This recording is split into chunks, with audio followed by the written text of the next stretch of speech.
والد کا نام ادہم ہے، ان کے والد کا نام سلیمان ہے، ان کے والد کا نام منصور ہے، اور ان کے والد کا نام ناصر، ان کے والد کا نام عبداللہ. لیکن ایک جگہ میں نے سلیمان نہیں پڑھا، ابراہیم بن ادہم بن منصور.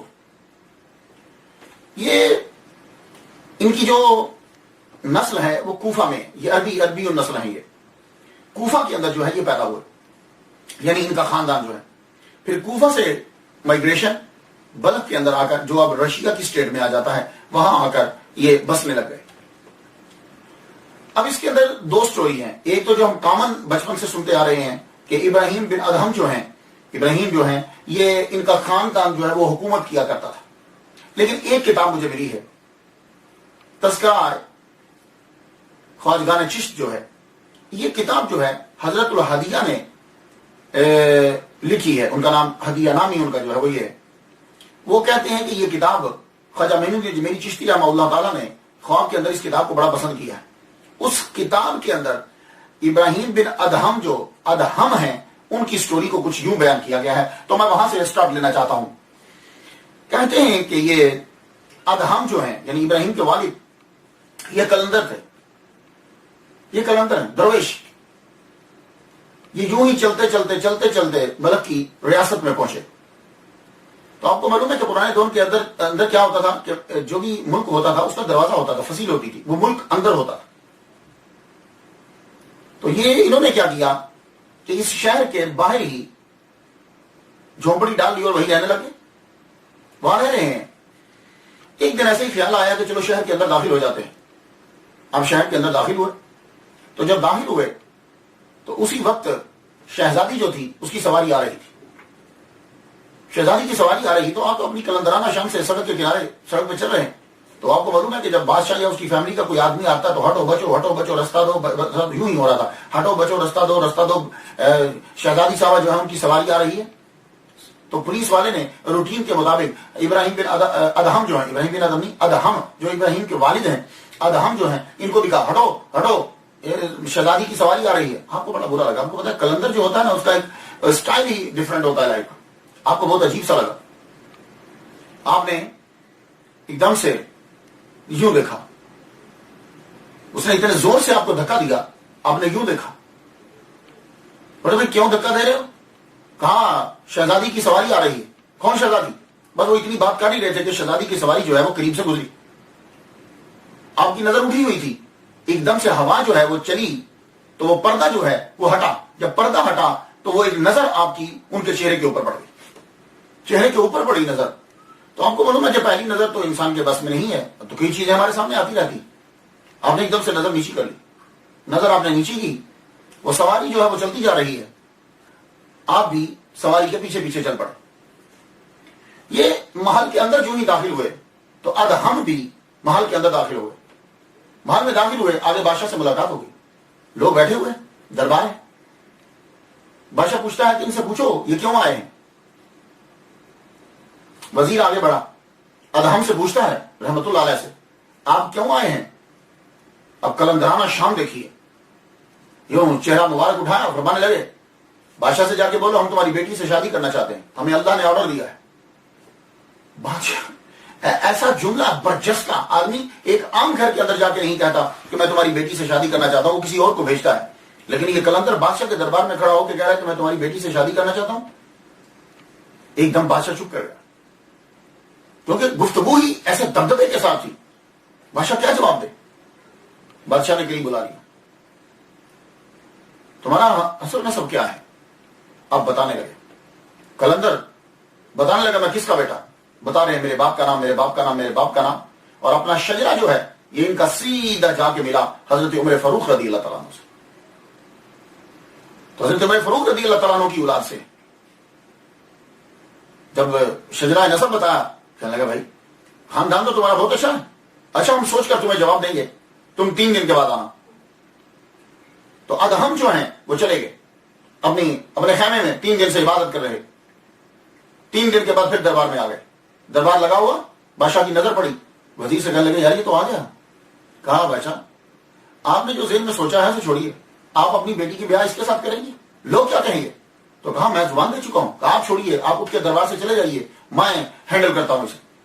وزیر آیا، کہنے لگا دیکھو بھائی یہ ہیلا دیکھ رہے ہو تم، یہ کبوتر کے انڈے کے برابر، کبوتری کے انڈے کے برابر دیکھ رہے ہو تم، یہ اصل میں ایک ہے، تم جاؤ اس طرح کا ایک اور لے آؤ، پھر ہم اسے ملائیں گے اور پھر ہم شادی جو ہے وہ کر ڈالیں گے بادشاہ اپنی بیٹی کی تمہارے ساتھ۔ اچھا تمہیں یہ اتنا جو ہے وہ موتی چاہیے، کوئی بات نہیں، کیا کلندرانہ شان ہے۔ وہاں سے چلتے ہوئے سمندر کے کنارے پہ پہنچے، وہاں کیا کیا انہوں نے کہ رستے سے ایک ڈول لیا۔ آپ نے کبھی کنویں دیکھا ہو گاؤں میں جا کے، تو وہ ڈول کو کنویں میں ڈالتے ہیں اور وہ ڈول پانی کا بھر کے باہر آ جاتا ہے، وہ لے کر یوں کنارے پہ بیٹھ کے پانی کو یوں پکڑ کے باہر نکال رہے، یوں یعنی اس میں سے پانی لیتے اور لے کر پانی جو ہے وہ کنارے پہ پھینکتے، یوں پکڑتے پانی۔ تو کیا کبھی دریا اور سمندر اس طرح خالی ہوئے؟ کوئی آدمی اگر ڈول لے کر دریا کے کنارے پہ بیٹھ جائے اور پانی نکال کے پھینکنے لگ جائے، ایک عام آدمی کو بھی پتا ہے کہ میں دریا کو خالی نہیں کر سکتا، ایک عام آدمی بھی جانتا ہے کہ میں سمندر کو خالی نہیں کر سکتا، لیکن یہ ایک ادا ہے۔ اب ہم خالی کر رہے ہیں، شام ہو گئی، حضرت خضر علیہ السلام آگے، کہنے لگے بھائی کیا کر رہے ہو؟ اب یقیناً اللہ نے بھیجا ہو، کیا کر رہے ہو؟ کہا بادشاہ نے موتی منگوایا ہے، اب یہ پانی خالی ہو تو نیچے سے موتی لوں نا۔ اب مسکرا پڑے، کہنے لگے اس طرح خالی نہیں ہوگا، رکو۔ ایک دم سے خضر علیہ السلام نے توجہ ڈالی، پانی میں تموج پیدا ہوا اور یہ ایسے کتنے ہی موتی سیب سمیت جو ہیں وہ اٹھا کے کنارے پہ پھینک دیے۔ آپ پھر اس میں سے ڈھونڈنے لگے تو جو کبوتری کے انڈے کے برابر تھے وہ آپ نے بیچ میں سے نکالے 12، نکال کے باقی سب جو ہے وہ اندر پھینک دیے، نکال کے آپ نے اپنے یوں کلا کے اندر وہ پگڑی جو تھی اس کے اندر رکھ لیے، رکھنے کے بعد آپ ویٹ کرنے لگے، اب صبح ہو دربار لگے، جو ہی دربار لگا آپ دربار کے اندر پہنچ گئے۔ دربار میں جب آپ پہنچے تو بادشاہ کو کہتے ہیں جا کے، تم نے جو تمہارے وزیر نے موتی کہا تھا میں لے آیا ہوں۔ ایک دم سے یوں آپ نے اپنا ٹربن، اپنا پگڑی اتاری، بیچ میں سے 12 اتنے بڑے موتی، شاید بادشاہ نے بھی نہ دیکھے ہوں، سارے اس کے سامنے رکھ دیے۔ اب جب رکھے تو بادشاہ نے وزیر سے کہا، وزیر دیکھ اس نے تو شرط بھی پوری کر دی، اب میرا دل بھی یہی کہتا ہے کہ یہ اللہ کا حکم ہے، مجھے اپنی بیٹی کا بیاہ اس کے ساتھ کر دینا چاہیے۔ وزیر کہنے لگا حضور کیوں پریشان ہوتے ہیں، پتہ نہیں کہاں سے لے آیا ہوگا، کیا شاید کوئی جادو کیا ہوگا، چھوڑیے احمد کیجیے، میں اسے سنبھالتا ہوں۔ کہنے لگے اچھا۔ بادشاہ اٹھ کے چلے گئے۔ اب وزیر آیا، جو ہی بادشاہ غائب ہوئے وزیر نے درباروں کو حکم دیا اس کلندر کو دھکے مار مار کے دربار سے باہر نکال دو اور کہا آئندہ کے بعد دربار میں مت آنا۔ آپ کچھ نہیں بولے، کہنے لگے تم نے جو کہا وعدہ بھی کیا، وعدہ خلافی کیوں کرتے ہو؟ باہر آ گئے، جو ہی آپ کو دربار سے نکالا گیا، آپ واپس اپنے خیمے میں جب پہنچے، اپنی کٹیا میں جب آپ پہنچے واپس، ادھر سے لڑکی کو، شہزادی کو پیٹ میں درد شروع ہو گیا، اتنا درد ہوا کہ علاج کسی حکیم کو کچھ سمجھ نہیں آ رہا۔ آخر اعلان یہ کر دیا گیا، بیٹی کی کیفیت ایسی ہو گئی کہ وہاں کا جو حکیم تھا اس نے یہ کہا کہ یہ میرا خیال ہے کہ یہ لا علاج ہے، کہ آپ دیکھیے اس حکیم صاحب نے تو انتہا کر دی، کہنے لگے آپ کی بیٹی مر گئی ہے۔ یہ کہنا تھا کہ کوہرام برپا ہو گیا۔ بادشاہ نے دیوانگی کے عالم میں یہ کہا جاؤ بلاؤ اس کلندر کو، بلا کے لاؤ، یہ اس کی بد دعا لگی ہے، میری بیٹی نہیں مر سکتی۔ آپ نے اکثر یہ جملہ، میری بیٹی نہیں مری، میری بیٹی زندہ ہے، سب کہہ رہے ہیں کہ آپ کی بیٹی فوت ہو گئی۔ لیکن دربار میں جب حکم ہوا کہ جاؤ انہیں ڈھونڈ کے لاؤ، تو ان کا خیمہ تو بندوق تھا کہ شہر کے باہر رہتے ہیں، جائے ان کو لے کر آئے۔ جب ادہم خیمے میں دربار میں داخل ہوئے محل میں، تو آپ کو ایسے حکیم لایا گیا۔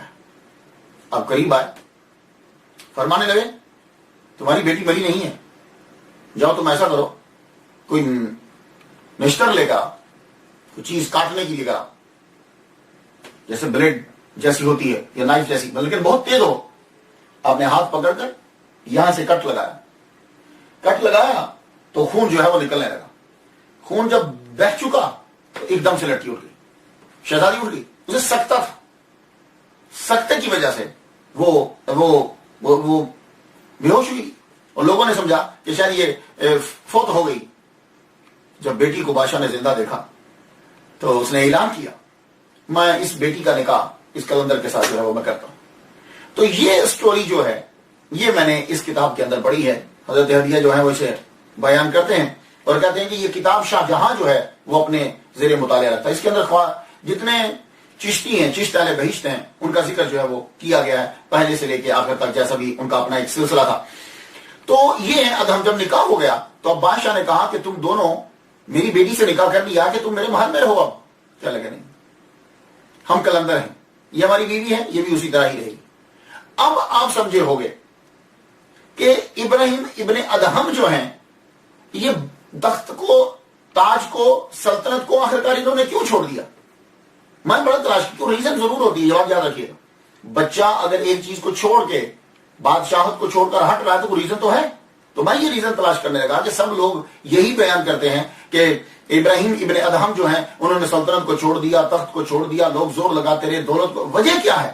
کچھ وجہ بھی تو بتا دو، کوئی نہ کوئی تو وجہ ہوگی نا، یہ کیونکہ یہ عالم اسباب ہے۔ تو وجہ یہی تھی کہ آپ کے جو والد گرامی ہیں ادہم جو ہیں وہ خود قلندر تھے، تو اصل میں جو سلطنت تھی بلخی وہ آپ کے نانا کی ہے، تو ظاہر ہے جب ماں جو ہے وہ شہزادی ہے تو خاندان تو وہی گردانا جائے گا۔ لیکن ادہم نے یہ کہا کہ میں محل میں نہیں رہ سکتا۔ آپ نے وہاں میرا اللہ تعالیٰ نے ان کو پھر ایک بیٹا عطا کیا جس کا نام ابراہیم رکھا گیا۔ اب آپ سمجھ گئے، یہ ہیں ابراہیم بن ادہم۔ یہ ایک لحاظ سے میں نے آپ کو سٹوری بتلائی۔